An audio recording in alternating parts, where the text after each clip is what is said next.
오늘 우리에게 주신 말씀은 누가복음 9장 51절에서 62절까지 말씀입니다. 누가복음 9장 51절에서 62절까지 말씀, 저와 여러분이 한 절씩 교독하겠습니다. 예수께서 승천하실 기약이 차감해 예루살렘을 향하여 올라가기로 굳게 결심하시고 사자들을 앞서 보내심에 그들이 가서 예수를 위하여 준비하려고 사마리아인의 한 마을에 들어갔더니 예수께서 예루살렘을 향하여 가시기 때문에 그들이 받아들이지 아니하는지라. 제자 야고보와 요한이 이를 보고 이르되 주여 우리가 불을 명하여 하늘로부터 내려 저들을 멸하라 하기를 원하시나이까. 예수께서 돌아보시며 꾸짖으시고 함께 다른 마을로 가시니라. 길 가실 때 어떤 사람이 여짜오되 어디로 가시든지 나는 따르리이다. 예수께서 이르시되 여우도 굴이 있고 공중의 새도 집이 있으되 인자는 머리 둘 곳이 없도다 하시고 또 다른 사람에게 나를 따르라 하시니 그가 이르되 나로 먼저 가서 내 아버지를 장사하게 허락하옵소서. 이르시되 죽은 자들로 자기의 죽은 자들을 장사하게 하고 너는 가서 하나님의 나라를 전파하라 하시고 또 다른 사람이 이르되 주여 내가 주를 따르겠나이다마는 나로 먼저 내 가족을 작별하게 허락하소서.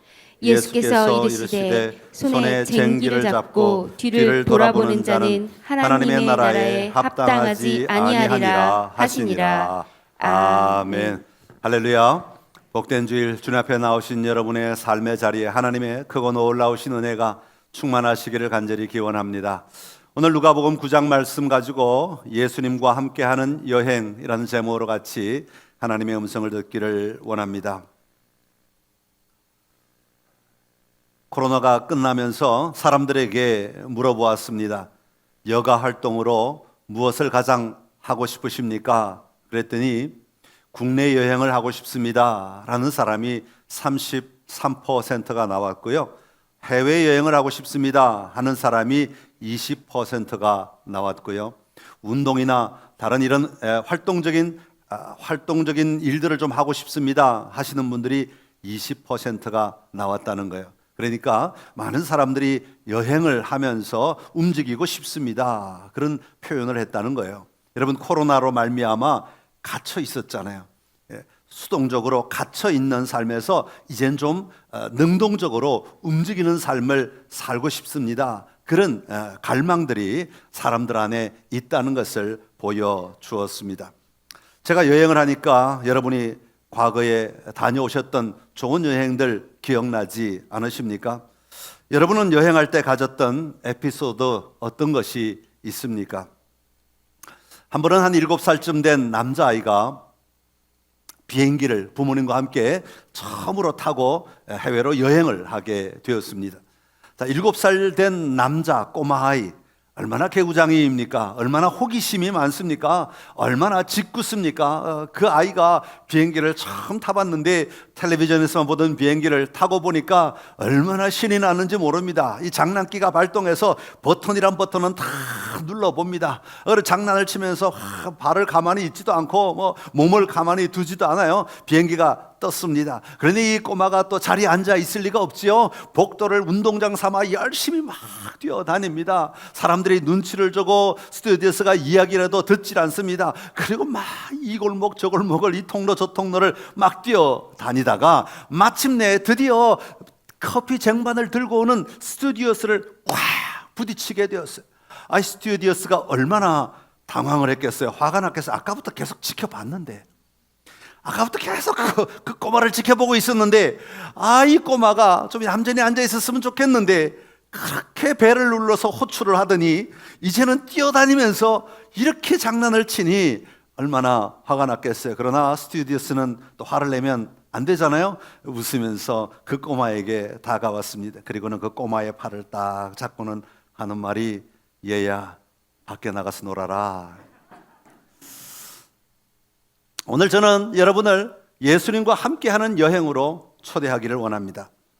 우리가 살아가는 삶은 여행이라고 표현할 수 있지 않습니까? 특별히 우리 그리스도인의 삶은 하나님의 나라, 우리 분명한 하나님의 나라를 향하여 나아가는 여행자들입니다. 그런데 이 여행에는 규칙이 있다는 거예요. 우리가 지켜야 될 원칙들이 있다는 것을 오늘 본문이 소개하고 있습니다. 오늘 본문의 말씀을 통해서 이 영적 여정을 걸어가는 우리 모두의 삶의 자리에 이 분명한 지침들을 붙들고 한 걸음 한 걸음 담대하게 잘 걸어가시는 선창의 모든 가족들이 되시기를 간절히 기원합니다. 자, 여행할 때 가장 중요한 것 첫 번째는 목적지를 분명히 하는 것입니다. 한번 따라합시다. 목적지. 51절에서 56절까지의 말씀인데요. 오늘 본문 51절에 보면 예수님께서 예루살렘을 향하여 올라가시기로 굳게 결심하셨다. 그렇게 시작하고 있습니다. 예루살렘을 향하여 올라가기로 굳게 결심했다라고 할 때에 예루살렘을 향하여 올라간다라는 이 말에는 두 가지 의미가 있습니다. 첫 번째는 무슨 의미가 있냐면 예수님이 가시는 올라가는 그 여정의 목적지가 예루살렘이라는 것입니다. 예루살렘 성, 예루살렘이라고 하는 도시, 예루살렘에 예수님이 가시고자 하는 그 공간을 가리키는 말이죠. 그리고 두 번째는 이 예루살렘에 가기까지 예수님이 걸어가셔야 하는 그 모든 경험과 삶과 그리고 환경과 이 모든 여정까지 다 포함하는 것이다 라는 것입니다. 그러니까 예루살렘을 향하여 올라가신다라고 할 때는 단순히 목적지인 예루살렘만 말하는 것이 아니라 예루살렘 이 목적지에 가기까지 여기서부터 거기까지 가는 동안에 일어나는 모든 일들을 다 감당하시기로, 모든 과정을 다 수용하시기로 굳게 결심하셨다라는 의미가 담겨 있는 것입니다. 여러분, 예루살렘은 어떤 곳입니까? 예루살렘은 휘황찬란한 그런 곳 아닙니다. 예수님에게 예루살렘은 예수님이 죽으셔야 하는 곳입니다. 예수님에게 있어서 예루살렘은 이 땅에 오신 삶의 목적, 예수님의 사명이 이루어져야 하는 곳이 바로 예루살렘이라고 하는 곳입니다. 여러분, 왜 예수님이 죽으셔야 합니까? 그것은 예수님이 이 땅에 오신 궁극적 목적을 이루기 위하여, 다시 말하면 온 인류의 죄를 대신하여 십자가에 달려 그의 죄값을 대신 치르는 죽음을 맞이하셔야 하기 때문입니다. 그것이 곧 이 땅에 오신 목적이고 그것이 곧 우리 모두를 위한 일이시기 때문입니다. 그러나 예수님께서 그 죽음의 골고다에 가기까지는 예수님은 먼저 고난을 당하십니다. 예수님은 제자들로부터 배반을 당하십니다. 예수님은 결박을 당하십니다. 채찍에 맞으십니다. 침뱉음을 당하십니다. 모욕을 당하십니다. 그리고 마침내 십자가까지 가는 것입니다. 이 모든 과정을 다 예수님은 감당하시기로 결단하시고 예루살렘을 향하여 올라가시기로 굳게 결심하신 것입니다. 여러분, 우리가 예수님을 믿는 것도 마찬가지입니다. 우리는 어디를 목적지로 정하고 여러분 지금 예수님을 믿고 있습니까? 여러분이 가시는 목적지는 어디입니까? 하나님의 나라 아닙니까? 그것을 또 다른 말로 우리는 천국이라고 말하지 않습니까? 여러분, 하나님의 나라는 우리가 죽어서 가는 천국, 거기만을 가리키는 것이 아닙니다. 하나님의 임재가 충만하게 이루어지는 곳이 바로 하나님의 나라입니다. 지금 우리가 살아가는 삶의 자리는 우리는 하나님을 믿기 때문에 하나님의 영이 우리 가운데 임하여 있습니다. 성령이 우리 가운데 있습니다. 그래서 우리가 발을 딛고 가는 곳마다 하나님의 영으로 충만합니다. 그러나 이 세상 모든 곳에 다 하나님의 임재가 충만하지는 않습니다. 아직은 그렇지 않아요. 아직은 그렇지 않습니다. 그렇기 때문에 우리가 계속해서 확장하여 하나님의 임재가 충만한 땅으로 만들어 가는데, 마침내 예수님이 오실 때는 이 땅 전체가 다 하나님의 임재로 충만한 땅이 될 것이다. 그곳을 향하여 우리는 지금 걸어가고 있는 것입니다. 오늘 여기가 우리의 목적지가 아니라는 말이죠. 학생들은 대학에 가는 것, 그것 자체가 궁극적 목적지가 아니라는 것을 우리는 기억해야 합니다. 여러분, 청년들이 직장을 갖는 것, 그것이 궁극적 목적지가 아니에요. 여러분, 남자 여자 만나서 결혼하는 것, 그것 자체가 궁극적 목적지는 아니죠. 그것은 과정일 뿐입니다. 여러분, 우리가 이 과정까지도 다 수용해야 하는데 우리가 더 궁극적으로 바라봐야 될 목적지는 다시 오실 예수 그리스도 앞에 서는 그날이라고 하는 것입니다.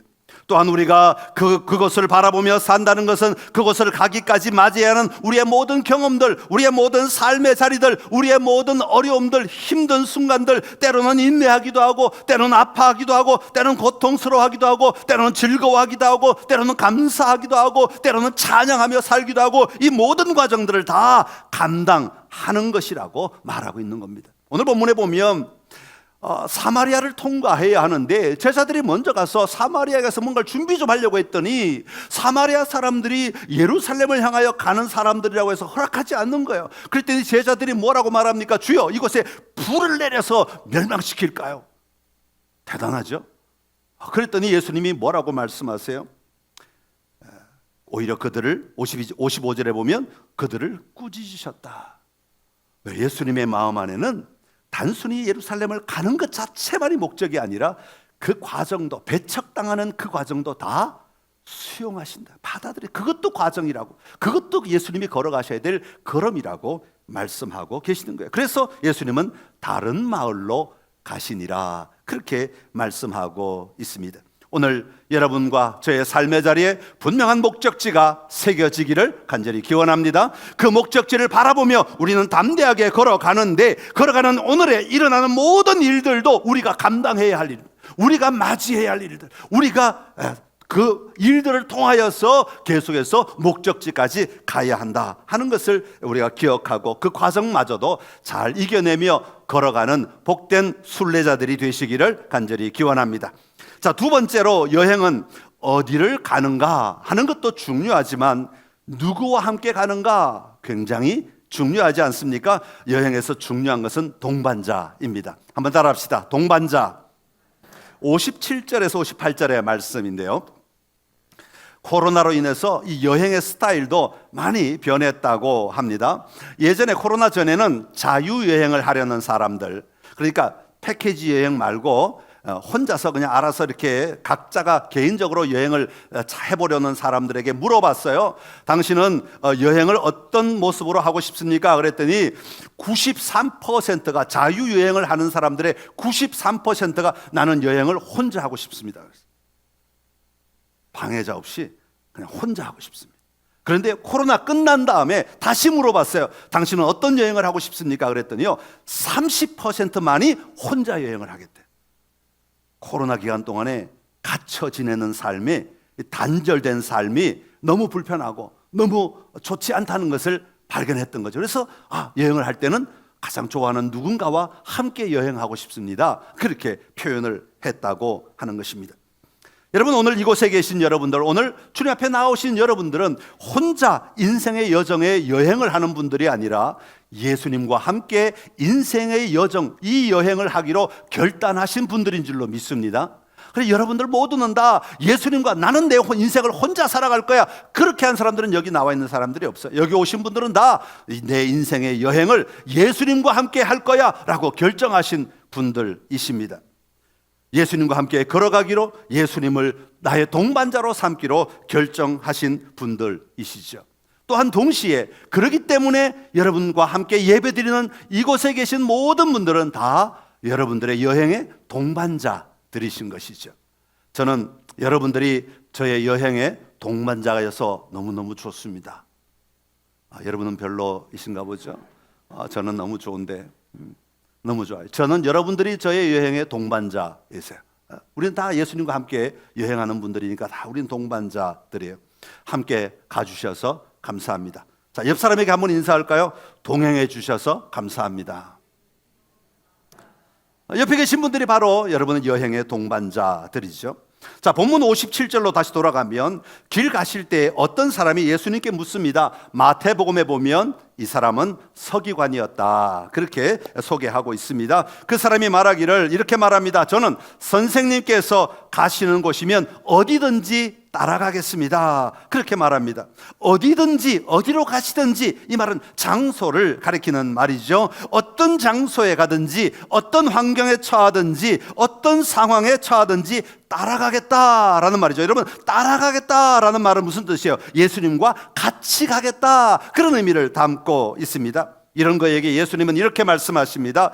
여우도 굴이 있고 공중에 새도 집이 있어되 인자는 머리 둘 곳이 없도다. 그렇게 말씀하십니다. 이 말의 의미는 이렇습니다. 예수님의 삶은 머리 둘 곳도 없는 기약 없는 삶이며 피곤한 삶인데, 그래도 나를 따르겠느냐? 그래도 나와 같이 가겠느냐? 그런 질문이 담긴 예수님의 말씀인 것입니다.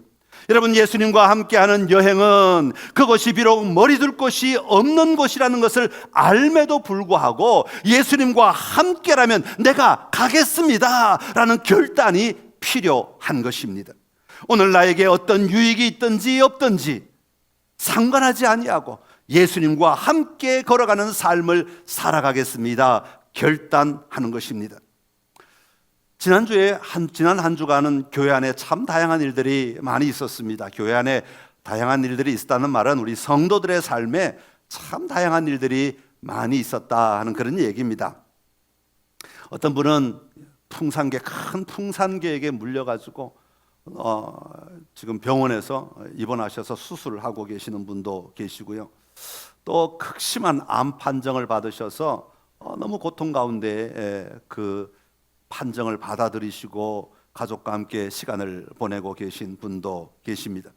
또 아기를 가지셔서 그 아기가 건강하게 자라나기를 기다리며 마음을 쓰고 계신 분도 계시고요. 참 다양한 일들이 한 주간 성도들의 삶의 자리에 있었고, 또 그것 붙들고 같이 기도했던 한 주간이었습니다. 그 가운데 박순열 권사님이라고 계시는데, 그 권사님께서 하나님의 부르심을 받으셨습니다.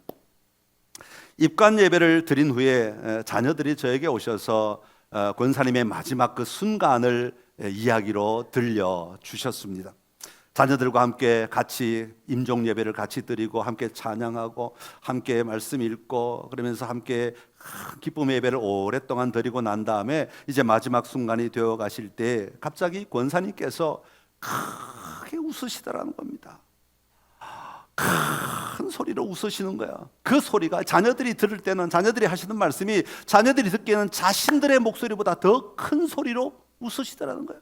여러분, 88세 노인이, 곧 임종을 앞두신 분이 지금 몸에 분명히 힘드시고 어려우실 텐데도 불구하고 활짝 웃으시면서 소리를 내어 크게 웃으시더라는 거예요. 그래서 가족들이 물어봤어요. 어머니, 왜 웃으세요? 왜 웃으세요? 그랬더니 권사님이 하시는 말씀이 좋아서 웃는다고. 뭐가 좋으시겠어요? 지금 임종하시는 분이 뭐가 그렇게 좋으시겠어요? 주님 앞에 가는 게, 주님과 함께 가는 게, 주님과 함께 걷는 게, 주님과 함께 있는 게 너무 좋아서 그렇게 큰 소리로 웃으시더라고 하는 것입니다. 여러분, 예수님과 함께 걸어가는 여행이 여러분에게는 어떤 모습이십니까? 여러분, 예수님과 함께 걸어가는 오늘의 삶이 여러분에게는 어떤 모습으로 다가오고 있습니까?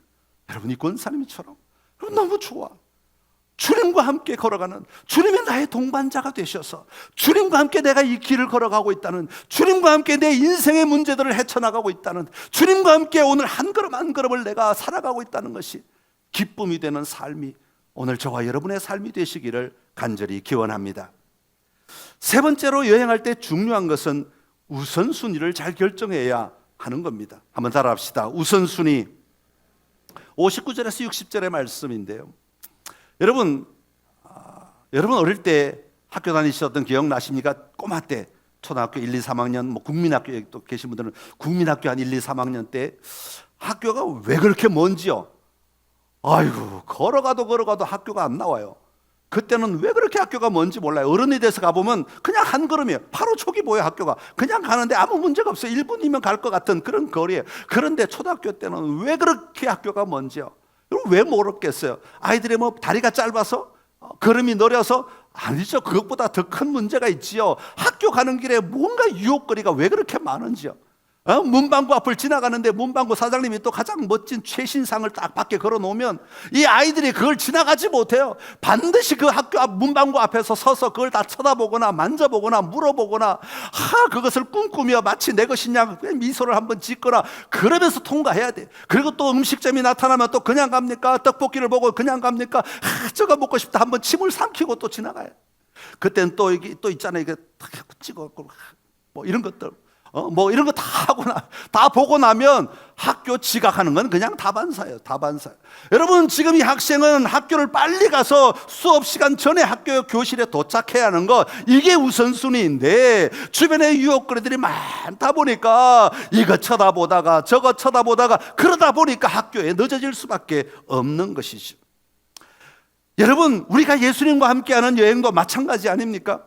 이 여행길에서 무엇이 중요한가, 우선순위가 무엇인가를 발견하지 못하면 우리는 이것저것 때문에 자꾸 느려지고 자꾸 흔들리고 언제나 제자리인 것 같은 느낌을 받을 때가 종종 일어난다는 것입니다. 세상 사람들이 이것을 외치면 여기서 시간을 또 보냅니다. 동네 사람들이 또 다른 것을 외치면 또 거기서 시간을 보냅니다. 사람들의 말에 여기 왔다가 저기 왔다가 하다 보면 어느새 시간이 훌쩍 우리의 인생의 시간들이 지나가 버리고 마는 것이죠.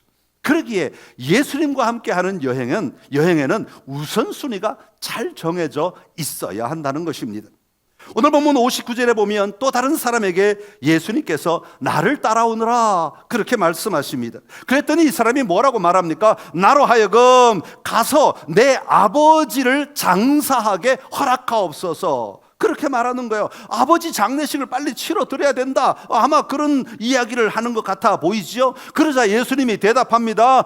죽은 자들로 자기의 죽은 자들을 장사하게 하고 너는 가서 하나님의 나라를 전파해라 그렇게 말씀하셔요. 여러분 언뜻 들으면 한국적 문화에서 들으면 이 말은 예수님은 아주 나쁜 사람 같아 보이지 않습니까? 아니 부모가 장례가 났는데 가지 말고 하나님 나라를 전파하라니 이건 말도 안 됩니다. 그런 이미지를 받게 됩니다. 그런데 본문의 말씀을 유대인의 장례 습관을 좀 알면 조금 달라지는데 유대인들은 장례가 나면 24시간 안에 장례를 치르는 경우가 있다고 해요. 빨리 부패하기 때 더운 지역이니까 빨리 부패하니까 빨리 장례를 치르게 되는 거죠. 그런데 여러분 꼭 그렇지 않다고 하더라도 상식적으로 한번 생각해 보십시오. 이 사람이 집에 있을 때 아버지가 돌아가셨어요. 그래서 돌아가신 것을 알았어요. 그러면 집에 있지 여기 와 있지 않아요. 그렇지 않습니까? 아니 장례식장에 있지 지금 예수님을 따라다니는 무리들 속에 있을 리가 없다고요. 장례가 났다는 것을 알고 아버지가 자기 눈앞에 돌아가셨으면 그곳에 있지 여기 올 이유가 없어요. 그런데 이 사람은 지금 뭐라 그래요? 빨리 가서 장례를 치르고 따르게 해주십시오. 이 말은 무슨 뜻인가 하면 부모님이 돌아가실 때까지 내가 돌봐드린 다음에 부모님이 돌아가시고 나면 그때 예수님을 따르겠습니다. 이런 의미가 담겨 있는 거예요. 여러분 우리 예수님 믿을 때 예수님 믿으세요 그러면 이렇게 말하시는 분들이 종종 있어요. 우리 부모님들이 다 돌아가시면 그때 내가 예수님 믿겠습니다. 부모님이 또 교회 나가는 걸 반대하시는 부모님들이 계시면 그렇게 말씀하시는 분들도 계시죠. 뭐 어떤 분 또 그러더라고요. 남편이 돌아가시면 예수 믿겠다고. 언제 돌아가실지 제가 잘 모르겠지만 뭐 남편이 먼저 돌아가실지 아내가 먼저 돌아가실지 모르겠지만 하여튼 그렇게 장담하시는 분도 계시더라고요. 그러니까 이분의 믿음 속에는 남편이 나보다 먼저 죽을 거다라는 확신이 있는 거죠. 그러니까 남편이 죽으면 내가 예수 믿겠다 이런 분도 계세요. 그런 조건들 많잖아요. 내가 대학에 가면 예수님 믿겠습니다. 여러분 대학에 가면 예수 믿겠다고 말하는 사람 치고 대학 가서 예수 믿는 사람 아무도 없습니다. 대학 가서 예수 믿기가 얼마나 힘든지 아세요? 대학 가서 예수 믿는 것은요 죽기보다 힘들어요. 왜냐하면 대학의 문화가 예수 믿도록 만들질 않아요. 너무너무 좋은 그들이 보기에는 좋은 환경, 그들의 환경이 너무 좋기 때문에 예수 믿는 게 그 모든 걸 이겨내고 예수 믿는 게 얼마나 어려운지 몰라요. 그게 차라리 고등학교 때 예수 믿는 게 더 쉽지 공부하면서 예수 믿는 게 더 쉽지 대학 가서 예수 믿는 건 더 어렵다 그 말이에요. 자, 이런 그에게 예수님은 뭐라고 말씀하시는 거니까 죽은 자들로 자기의 죽은 자들을 장사하게 해라, 그렇게 말씀하세요. 이 말은 앞에 죽은 자들과 뒤에 죽은 자들은 다른 의미인데, 앞에 죽은 자들은 영적으로 죽은 자들을 말해요. 그러니까 타락한 육체와 마음이 원하는 대로 사는 사람들, 이런 사람들을 말하고, 뒤에 나오는 죽은 자들은 영적인 일에 관심 없는, 다시 말하면 세속적인 일들, 이런 이야기들을 말해요. 그러니까 영적으로 죽은 사람들이 세속적인 일을 하게 해라. 그러니까 하나님과 상관없는 사람들이 하나님과 상관없는 일을 하게 하고, 너희는 하나님과 상관 있는 사람이니까 하나님을 따라라, 이렇게 말씀하는 거예요. 하나님과 상관없는 일은 하나님이 상관없는 사람들이 해도 충분하다라는 것을 말씀하고 있는 것이죠. 여러분, 우리가 이 땅을 살면서 해야 할 일의 종류가 얼마나 많습니까? 여러분, 가끔 또 이런 분들이 계세요. 예수를 믿으니까 얼마나 바쁜지 모르겠어요. 하신 적이 있죠? 그런 얘기. 왜 바빠요? 왜 예수 믿는데 바쁩니까? 평소에 예수 믿기 전에 하던 모든 일들을 그대로 하면서 예수 믿고 난 다음에 해야 할 일을 또 해야 하니까 바빠지죠. 예수 믿기 전에 했던 모든 것, 예수 믿기 전에 갔던 모든 곳, 예수 믿기 전에 행했던 모든 습관들 그대로 가지고 있으면서 예수 믿고 난 다음에 또 뭔가를 해야 되니까 안 바쁠 수가 없지요. 그런 우리에게 예수님은 뭐라고 말씀하시냐면, 그런 일들 가운데 네가 안 해도 되는 일을 좀 내려두고 너는 하나님의 나라를 따르는 일에 더 집중해라 라는 거예요. 우선순위를 잘 정해라 하는 겁니다. 세상의 모든 일들 네가 다 안 해도 아무 상관없다고, 그거 전부 다 하지 않아도 반드시 해야 될 일도 있지만 전부 다 할 필요는 없다고 하는 것을 말하고 있는 거예요. 그러면서 하나님을 따르는 일에 우선순위를 두어라, 그렇게 말씀하고 있는 겁니다. 여러분, 신앙은 우선순위를 바로 세우는 것에서부터 시작합니다. 주님이 뭐라고 말씀하세요? 먼저 그의 나라와 그의 의를 구하라, 그리하면 이 모든 것을 너희에게 더하시리라. 왜 그렇게 말씀하시겠어요? 우선순위를 바로 잡아라. 너희가 나를 따르기를 원하느냐? 그렇다면 이제부터 너희의 우선순위를 바로 잡아라, 바꾸어라 라고 말씀하시는 것입니다. 여러분, 여러분의 삶의 자리에 먼저 그의 나라와 그의 의를 구하심으로 말미암아 우리가 분명히 붙잡아야 될 이 여정 가운데 필요한 우선순위를 잘 붙잡고 걸어가는 은혜가 있기를 간절히 기원합니다. 그리고 마지막으로, 여행할 때 중요한 것은 백미러가 아니라 전방을 주시해야 한다는 겁니다. 한번 따라합시다. 전방 주시. 61절과 62절의 말씀입니다. 여러분, 운전해 보시죠. 운전할 때, 주행을 지금 열심히 하고 있을 때, 고속도로를 막 달리고 있을 때 백미러, 우리가 흔히 백미러라고 말하는데 룸미러이죠. 백미러, 차 안에 있는, 운전석 위에 있는 뒤를 보는 거울, 이것 보고 운전하는 사람은 없어요. 이건 언제 보느냐 하면 내가 주차할 때, 뒤로 주차할 때, 또 내가 정차하려고 하는데 뒤에 차들이 갑자기 오나 안 오나 이런 것도 좀 살필 때, 뒤에 사람이 있나 없나 이런 거 좀 살필 때, 그때 쳐다보는 게 이 룸미러, 백미러라고 하는 거예요. 우리는 일반적으로 주행을 할 때는 뭘 봐야 돼요? 앞유리를 봐야 돼요. 이거 거울 쳐다보고 앞을 가는 게 아니라 앞유리를 보고 앞으로 달려야 바르게 가죠. 사고 나지 않아요. 이 백미러 쳐다보고 앞을 달리면 10중 8구 사고 나게 되어 있습니다. 앞을 안 보는데 사고 안 날 이유가 어디에 있겠어요? 분명히 사고 나게 되어 있어요. 자, 오늘 본문 마지막 61절에 보면 다른 사람이 말합니다. 주여, 내가 주를 따르겠나이다마는 나로 먼저 내 가족을 작별하게 허락하소서, 그렇게 말합니다. 여기서 내 가족이라고 할 때 내 가족은 집에 있는 남자를 가리키는 말입니다. 그 당시에는 집에 있는 남자라는 말은 의사결정권이 있는 남자를 가리키는 말이에요. 그러니까 내가 주님을 따르겠습니다마는 다시 집으로 돌아가서 옛 습관 속에서 의사결정권자의 의견을 물어보고, 그리고 그가 허락하면, 그리고 나면 내가 주님을 따르겠습니다, 이런 의도가 담겨 있는 것이죠. 그래, 그 의사결정이 있는 남자들과 내가 작별을 하고 돌아와서 내가 이제부터 주님을 따르겠습니다 라는 것을 말하고 있는 거예요. 미련이 있다, 그 말이죠. 그럴 때 예수님은 뭐라고 말씀하십니까? 손에 쟁기를 잡고 뒤를 돌아보는 자는 하나님의 나라에 합당하지 않다, 그렇게 말씀하세요. 쟁기를 잡고 앞으로 계속 가서 일하면서 고랑을 만들어야지, 아니 쟁기 잡고 뒤를 자꾸 돌아보고 있으면 이게 제대로 고랑을 만들 수가 없어. 제대로 작업을 할 수가 없어요. 삐뚤빼뚤해지고 엉망이 되어버리고 만다 하는 것입니다. 여러분, 하나님의 나라는 과거에 묶여 끌려다니는 나라가 아니라고 성경은 말씀하고 있습니다. 하나님의 은혜로 구원받은 우리는 앞을 바라보는 사람들입니다. 내가 앞에 하나님이 예비하신 길들을 바라보고 하나님이 나에게 주실 것들을 바라보고 하나님의 인도하심을 받고 앞을 향하여 쳐다보며 가는 사람들인 것입니다. 뒤를 쳐다보지 않아야 된다는 거예요.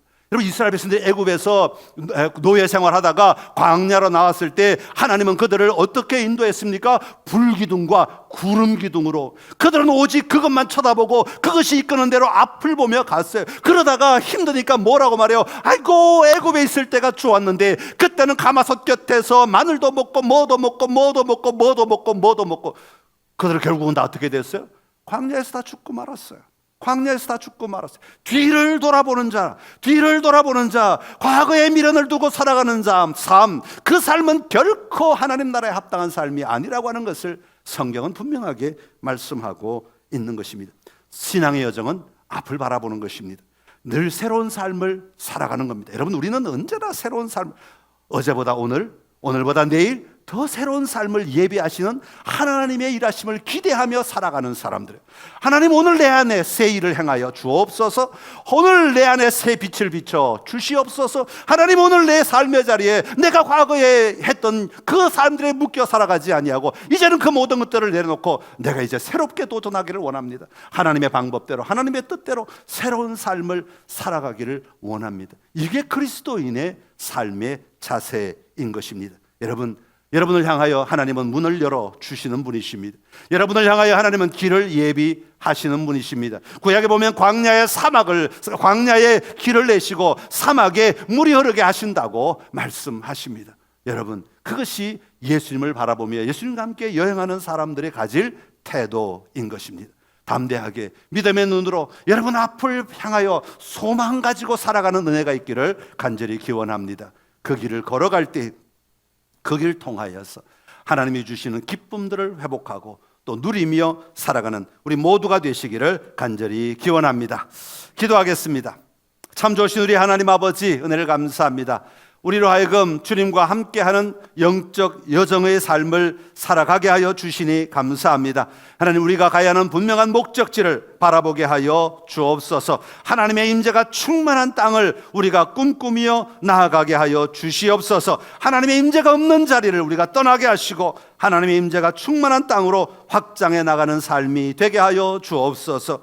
주님과 함께 걸어감이 주님이 나의 동반자가 되심이 기쁘고 즐거움을 우리가 분명히 누리게 하여 주옵시고 우리의 삶의 자리에 우선순위를 잘 정하고 분명히 선택하며 살아가게 하여 주옵시고 앞을 바라보며 소망 가운데 살아가는 우리가 되게 하여 주옵소서. 예수님의 이름으로 기도드리옵나이다. 아멘.